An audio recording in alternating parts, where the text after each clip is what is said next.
Hello friends, welcome to Yogen Sahu online classes.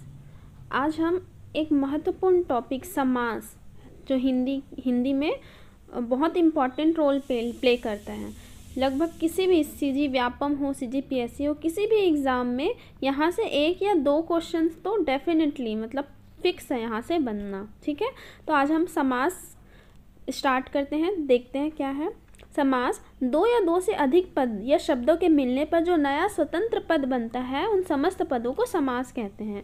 ठीक, दो शब्द हो गया जैसे आ और मरण, इन दोनों से मिलकर जो संयुक्त शब्द बनता है उसे समास कहते हैं। ठीक है, इन दोनों शब्द से मिलकर जो शब्द बनेगा उसे समास कहेंगे, और ये जो होगा वह समास का विग्रह कहलाता है। ठीक, जैसे पुरुषोत्तम में दो पद है, प्रथम पद है पुरुष, द्वितीय पद है उत्तम। अब इसका समास विग्रह क्या हो जाएगा?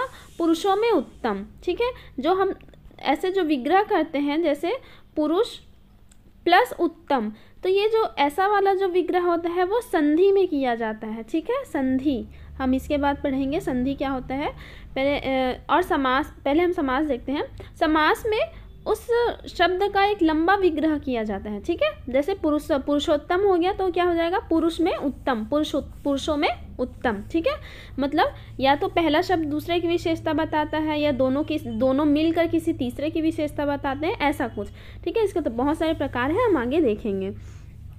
तो समास का शाब्दिक अर्थ क्या होता है? संक्षेप, मतलब यह इतना बड़ा वर्ड है पुरुषों में उत्तम, उसको संक्षिप्त कर दिया। ठीक है, इसलिए इसको क्या कहते हैं? संक्षेप कहते हैं। ठीक, इसका अर्थ याद रखिएगा। समास का विलोम व्यास होता है। हमने विलोम शब्द जब पढ़ा था तो देखा था समास का विलोम शब्द क्या होता है? व्यास होता है। ठीक है, और इसका अर्थ क्या होता है? संक्षेप होता है। भाषा में समास का प्रयोजन है कम शब्दों में अर्थ का विस्तार करना, मतलब कम शब्द में ये जो विस्तार हुआ है ना उसको कम शब्दों में कहना। ठीक है, हिंदी में समास का अनुशीलन संस्कृत व्याकरण के आधार पर हुआ है। ठीक है, हिंदी में समास का अनुशीलन संस्कृत व्याकरण के आधार पर हुआ है। ठीक, संस्कृत व्याकरण के आधार पर ही हम समास का अनुशीलन किए हैं। ठीक, समास की विशेषताएं क्या है? कम से कम दो पद होना चाहिए। ठीक है, इसमें जो दो पद होते हैं तो ये वाला जो पहला पद है जैसे पुरुषोत्तम ही है तो पहला पद को पूर्व पद, मतलब पहला है तो पूर्व और बाद वाले को उत्तर पद कहते हैं। ठीक है, दो या दो से अधिक पद मिलकर एक पद का रूप धारण कर लेते हैं। ठीक, नया पद बन जाएंगे। दोनों पदों की विभक्ति का लोप होता है। समास होने पर जहाँ संधि संभव होती है वहीं नियमों के अनुसार संधि भी हो जाती है। कहीं कहीं पे समास के साथ साथ संधि भी हो जाती है, परंतु सभी समास का संधि हो यह जरूरी भी नहीं है। ठीक है, अब देखिए इम्पोर्टेंट, समास के भेद क्या है, कितने प्रकार के होते हैं। ठीक है, तो समास आप हमेशा याद रखिएगा 6 प्रकार के होते हैं। कितने? 6 प्रकार के। ठीक, पहला है अव्ययी भाव, दूसरा तत्पुरुष समास, तीसरा कर्मधारय समास, चौथा द्विगु, पांचवा द्वंद्व और छठवा है बहुब्रीहि समास। ठीक, अव्ययी भाव समास, तत्पुरुष समास, कर्मधारय, द्विगु, द्वंद्व और बहुब्रीहि समास। ठीक है, 6 प्रकार के होते हैं। ये तो मुख्य रूप से होते हैं 6 प्रकार के, परंतु अगर हम इनका प्रयोग करें ना तो ये जो तत्पुरुष समास है इसी समास में दो समास समाहित होते हैं, कर्मधारय और द्विगु, मतलब इनकी उत्पत्ति इन्हीं से मानी जा सकती है। ठीक है, किसकी उत्पत्ति? तत्पुरुष समास से कर्मधारय और द्विगु समास की उत्पत्ति मानी जा सकती है। तो इस हिसाब से देखें तो प्रयोग की दृष्टि से समास के कितने 4 भेद हो गए। ठीक है, अव्ययी भाव, तत्पुरुष, द्वंद्व और बहुब्रीहि। ठीक है, तो ये भी आप याद रखिएगा कौन किस में समाहित हो रहा है। तत्पुरुष समास इन दोनों से, मतलब तत्पुरुष समास से ये दोनों निकल रहे हैं, ऐसा समझना। ठीक है, तो पहला अव्ययी भाव, दूसरा तत्पुरुष, तत्पुरुष से ही कर्मधारय बना है, तत्पुरुष से ही द्विगु बना है, ऐसा आप याद रखिएगा। बट मुख्य रूप से ये सबके अलग अलग प्रकार हैं ना, 6 प्रकार के ही हैं, परंतु प्रयोग की दृष्टि से 4 प्रकार होते हैं। ठीक, मुख्य रूप से आप क्या मानेंगे? 6 प्रकार ही मानेंगे, और हम 6 प्रकार को ही पूरा एक्सप्लेनेशन के साथ पढ़ेंगे। ठीक है, अब आगे देखते हैं। समास के मूलतः 4 प्रकार होते हैं बोल रहे हैं। ठीक है, मूलतः 4 प्रकार ठीक है, और प्रमुख रूप से हमने क्या देखा? 6 प्रकार के। मूलतः अगर बोलें तो क्या? तत्पुरुष में ये दोनों समाहित हो जा रहे हैं। अब देखते हैं, इसे मैं आगे ही समझाऊंगी, अभी मत देखिए। संधि और समास में क्या अंतर है? संधि में वर्णों का मेल होता है, दो वर्ण होते हैं ना, उनका मेल होता है, ठीक है। और समास में शब्दों का मेल होता है, ठीक। अब बोलेंगे वर्ण और शब्द में क्या अंतर है? तो वर्णों से मिलकर ही शब्द बनता है, ठीक है। अ और आ से मिलकर ही क्या बना है? आ, ठीक है। और इसी से क्या बना है? आम। तो ये शब्द हो गया, ठीक। और ये हो गया वर्ण। तो संधि में वर्णों का मेल होता है, समास में शब्दों का मेल होता है। संधि में वर्णों के मेल से वर्ण परिवर्तन होता है। संधि में वर्णों के मेल से जो वर्ण में परिवर्तन होता है। समास में प्रायः विभक्तियों का लोप होता है, ठीक है। समास में प्रायः विभक्तियों का लोप होता है, ठीक। संधि में समास नहीं होता और समास में संधि होता है, ठीक है। ये एक बेसिक सा अंतर है आपको बताने के लिए कि संधि कैसा है और समास कैसा है, तो ये ध्यान में रखिएगा आप। बस अब पहले समास से मैं पूरा 6 समास को भी डिस्क्राइब करने वाली हूँ, तो आप अच्छे से समझ लीजिए, तो आपसे ये सारे क्वेश्चन ना बनेंगे। इतना कठिन नहीं है ये समास, बहुत इजी होता है, बहुत ही इजी, ठीक। अब देखिए अव्ययी भाव समास। अब प्रत्येक समास के कुछ रूल्स होते हैं, ठीक है, तो वो सारे रूल्स आपको याद होने चाहिए। तो देखिए अव्ययी भाव समास में क्या है? जिस समास का पहला शब्द या पद अव्यय हो उसे अव्ययी भाव समास कहते हैं, ठीक है। अव्यय मतलब क्या होगा? एडवर्बल हो, एडवर्ब हो, ठीक है, एडवर्ब, ठीक, ये हो, अव्यय हो, तो उसके क्या क्या हम गुण देख सकते हैं, ठीक है। क्या हो सकता है? उसका पहला पद क्या होगा? मेन होगा, पहले पद का मेन रोल होगा, ठीक है, प्रधान होगा बोल रहे हैं, पहला, ठीक है, पहला रोल तो है। या फिर क्या हो सकता है? पहला पद अव्यय या फिर उपसर्ग हो सकता है, ठीक है। पहला पद क्या हो जाएगा? मेन रोल में कौन रहेगा? पहला पद, ठीक, ये पहला रूल है। दूसरा क्या हो सकता है? मेन रोल में पहला पद हो सकता है, परंतु वो पहला पद उपसर्ग भी हो सकता है, ठीक है। उपसर्ग प्रत्यय तो जानते होंगे, पहला पद उपसर्ग हो सकता है या फिर अव्यय हो सकता है, ठीक। तीसरा, संपूर्ण समासिक पद क्रिया विशेषण अव्यय हो सकता है, मतलब क्रिया की विशेषता बताने वाला हो सकता है, क्या कर रहे हैं ना उसकी विशेषता बताने वाली हो सकता है, ठीक है, संपूर्ण पद, ठीक। अव्यय होने के कारण संपूर्ण समासिक पद अविकारी होता है। मतलब अविकारी का मतलब क्या होता है? जिसमें लिंग वचन कारक के अनुसार परिवर्तन नहीं होता है। जैसे राम आम खाता है, ठीक है, आम है, एक वस्तु है। अब यहाँ पे सीता आम खाती है, तो खाता है, खाती है, इसके अनुसार परिवर्तन हो गया ना, लिंग के अनुसार। तो वैसे ही इसमें अव्ययी भाव समास में हम जिन पदों का विग्रह करेंगे उनमें लिंग कारण वचन के अनुसार कोई परिवर्तन नहीं होता। जैसे यहाँ खाता का खाती हो गया ना, वैसे नहीं होगा, ये कहना चाह रहा है, समझ आया। अब देखिए पहला पद कैसे हो गया, जैसे यहाँ पे बताया गया है प्रति, प्रति हो गया, ये पहला पद हो गया। दिन हो गया अंतिम पद, दोनों मिला के क्या बन गया? प्रतिदिन, ठीक। अब देखिए हम एग्जाम्पल्स देखते हैं। अब देखिए यथा, जो पहला पद प्रधान होता है, अगर पहले रूल के हिसाब से देखें तो यथा, यथा एक उपसर्ग मान सकते हैं आप, ठीक है। आ को भी उपसर्ग मान सकते हैं, यथा आ उपसर्ग लगता है ना, तो उससे क्या मिलकर बना है? यथाशक्ति। मतलब यथाशक्ति मतलब क्या हो गया? शक्ति के अनुसार, ठीक है, मतलब जितनी उसकी शक्ति है उतना। यथा सामर्थ्य मतलब सामर्थ्य के अनुसार। यथा मति, मति के अनुसार। यथा समय, यथेक्षा, यथा रुचि, यथा स्थिति, यथा कर्म, यथार्थ, यथा विधि, मतलब विधि के अनुसार। मतलब यथा जहाँ पे लग गया आप समझिएगा वह कौन सा समास है? अव्ययी भाव समास है, ठीक है। यथाशक्ति, इसका विग्रह करने भी आना चाहिए, के अनुसार हो रहा है, सभी में के अनुसार, सामर्थ्य के अनुसार, मति के अनुसार, समय के अनुसार, इच्छा के अनुसार, रुचि के अनुसार, ठीक है। तो यथा मतलब क्या हो गया? के अनुसार। तो वैसे ही आपको विग्रह करने भी आना चाहिए, ठीक है। तो ये किस में आएगा? ये यथा उपसर्ग किस में लगा है समझिए, याद रखना है आपको, अव्ययी भाव समास में, ठीक है। वैसे ही आ उपसर्ग, आ उपसर्ग से क्या कुछ बने हैं एग्जाम्पल्स? आजीवन, ठीक है, आजीवन हो गया, आमरण हो गया, ठीक है, मतलब जीवन पर्यंत, ठीक है। आजीवन का क्या हो जाएगा? जीवन पर्यंत। वैसे ही आमरण का क्या हो जाएगा? मृत्यु पर्यंत, ठीक है, मृत्यु तक, ठीक है, पर्यंत ना बोलता तक भी बोल सकते हैं, ठीक है, जीवन तक, मृत्यु तक, जीवन पर्यंत। आकंठ, कंठ से लेकर, ठीक है। आजन्म, जन्म पर्यंत, ठीक है। आमरण, मरण तक या मृत्यु तक, वही हो गया। अपाद मस्तक, पाद से मस्तक तक, मतलब ये कोई आदमी है तो उसके ये पैर से मस्तक तक, इसे क्या कहेंगे, अपाद मस्तक, ठीक है। आसमुद्र, समुद्र पर्यंत, ठीक है। अजानुबाहु, जानू घुटने से बाहु तक, ठीक है, घुटने से, ये घुटने से बाहु तक, इसे कहते हैं अजानुबाहु, ठीक है। तो ये आ उपसर्ग लेके बना है, इसका विग्रह करने भी आपको आना चाहिए, ठीक। ऐसा नहीं है कि अन्य समास में आ से कोई वर्ड नहीं बनेगा, ठीक है, तत्पुरुष में नहीं बनेगा, बन सकता है, परंतु आपको उसका विग्रह करने आना चाहिए, ठीक है।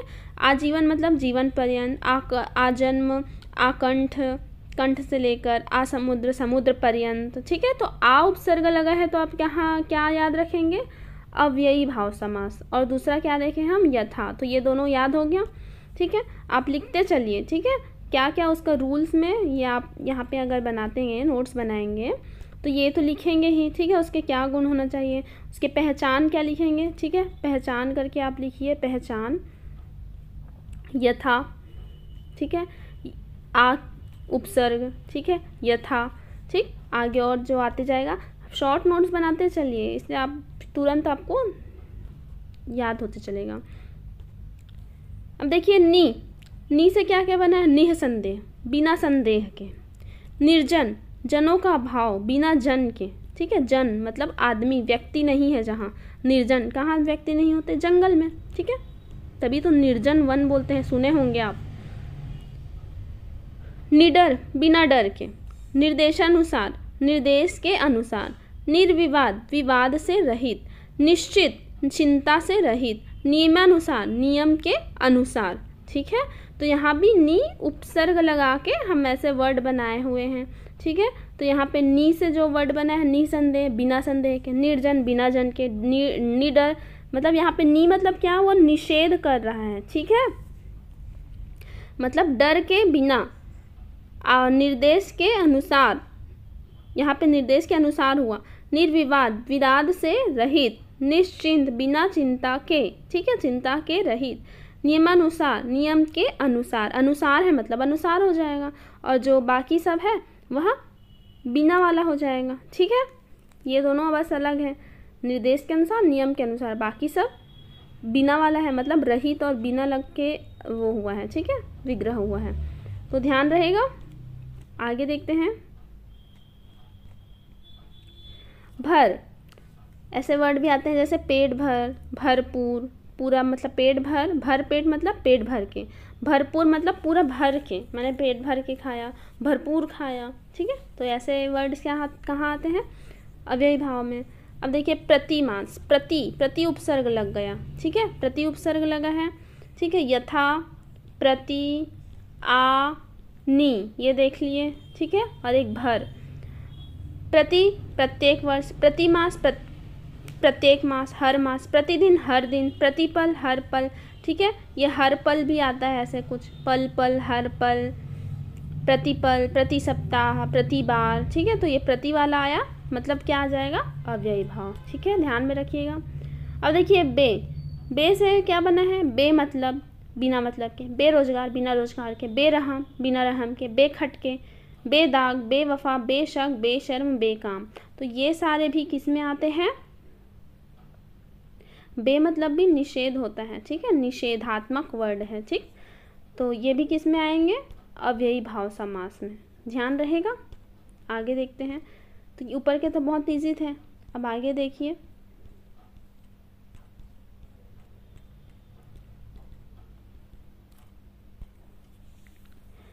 देखिए रातों रात, रातों रात मतलब रात ही रात में। कुछ ऐसे वर्ड होते हैं जो रिपीटेड होते हैं, ठीक है। रातों रात हो गया, रात है और उस रात को तो बोल रहे हैं, बट रातों बोल दिए और रात बोल दिए, ठीक है। कुछ एक ही चीज़ जो बार रिपीट होता है ना, रिपीटेटिव रहता है, वह भी किस में आता है, अव्ययी भाव समास में, ठीक है। तो इसे आप अपने जो पहचान वाले उसमें लिख लीजिएगा, रिपीटेटिव वर्ड, रिपीटेटिव या पुनरावृत्ति होने वाले वर्ड, ठीक है। हिंदी है तो हिंदी में लिखिए पुनरावृत्ति वाले, जैसे रातों रात, हाथों हाथ, गांव गांव, गली गली, दिन दिन, साफ साफ, साल दर साल, याद जीवन, खंड खंड, एकाएक, घर घर, धड़ाधड़, पल पल, है ना। ये सारे वर्ड जो आएंगे ना, रिपीटेटिव वर्ड आएंगे ना, वह भी किस में आएंगे, अव्ययी भाव समास में। तो यह भी एक पहचान हो गया आपका, ठीक है। और उसका विसर्ग विग्रह कैसे होता है, रातों रात मतलब रात ही रात में, हाथों हाथ मतलब हाथों हाथ बिक गया बोलते हैं, हाथ ही हाथ में बिक गया। गांव का प्रत्येक गांव में, गली गली मतलब प्रत्येक गली, है ना। दिनों दिन मतलब दिन प्रतिदिन या प्रत्येक दिन। साफ साफ बिल्कुल साफ, साल दर साल हर साल, जीवन जीवन पर्यंत, ठीक है। खंड खंड एक खंड से दूसरा खंड, एकाएक एक के बाद एक, एकाएक ऐसा होता गया मतलब एक के बाद एक ऐसा होता गया बोलते हैं ना। घर घर एक घर से दूसरा घर, ठीक है। अनुरूप रूप के योग्य, धड़ाधड़ जल्दी जल्दी, है ना, धड़ाधड़ ऐसा हो गया। ये इस टाइप के वर्ड ध्यान में रखिए कि किसमें आया है, ये अव्ययी भाव समास में, ठीक है। वैसे ही सहसा अचानक ही एकदम से, अकारण बिना कारण के, यहाँ पे उपसर्ग भी बोल सकते हैं इसे। बकायदा मतलब कायदे के अनुसार। आध्यात्म आत्मा से संबंधित, ठीक है। कथनानुसार कथन के अनुसार, इच्छानुसार, दर्शन के लिए, दानार्थ दान के लिए, मन माना मन के अनुसार, ठीक है। मन माना मन के अनुसार, जहाँ पे आपको विग्रह करते नहीं बनेगा ना, जैसे और कोई रूल फॉलो नहीं होता है, तो आप उसमें उपसर्ग वाला रूल लगा के देखिए, ठीक है। वो हो ना हो अव्ययी भाव समास ही होता है, ठीक है। तो आप ये रूल मतलब कहीं भी बाकी रूल जो हम आगे पढ़ेंगे समास उसमें फॉलो नहीं होंगे, तो आप इस रूल को अपना के देखिएगा, उपसर्ग वाला, ठीक है, या रिपीटेटिव वर्ड वाला, ठीक है। रिपीटेटिव हो गया ना, मन माना ऐसा वाला, तो वो अव्ययी भाव होने के उसके चांसेस होते हैं, ठीक है। कुछ वर्ड है जैसे सेवार्थ सेवा के लिए, हितार्थ, प्रश्नानुसार, क्रमानुसार, विश्वासपूर्वक, दर हकीकत, ये सब कुछ अलग वर्ड होते हैं, इसे आप ध्यान में रख सकते हैं, एक बार पढ़ेंगे तो ध्यान में रहेगा। जैसे विवाहोपरांत, विवाह के उपरांत। समक्ष आँखों के समक्ष, प्रत्यक्ष प्रतिधन प्रत्यक्ष प्रति उपसर्ग लगा के हमने ऊपर देखा ना, प्रतिदिन प्रति हर साल, ये सब तो प्रत्यक्ष भी हो जाएगा। अनुगमन हो जाएगा। समक्ष अनुसार, पास पास पास में, द्वार द्वार प्रत्येक द्वार, बीचों बीच बीच ही बीच में, ठीक है। तो ये ध्यान में रखिएगा, कुछ अच्छे वर्ड्स हैं ये। तो इन सब को तो आप पहचान बना के याद कर लेंगे, इन सब को, इन सारे वर्ड्स को एक बार पढ़िएगा। सुपुत्र मतलब अच्छा है जो पुत्र, कुमार्ग जो बुरा है मार्ग, यथा योग्य जो जितना योग्य हो, है ना। योग्यता के अनुसार भी बोल सकते हैं इसको, ठीक है, योग्यता के अनुसार। प्रत्यंग मतलब प्रत्येक अंग। लूट मलूट, ये भी देखिए एक रिपीटेटिव वर्ड हो गया ना, लूट मलूट, थोड़ा अजीब वर्ड, तो क्या हो जाएगा, लूट के बाद।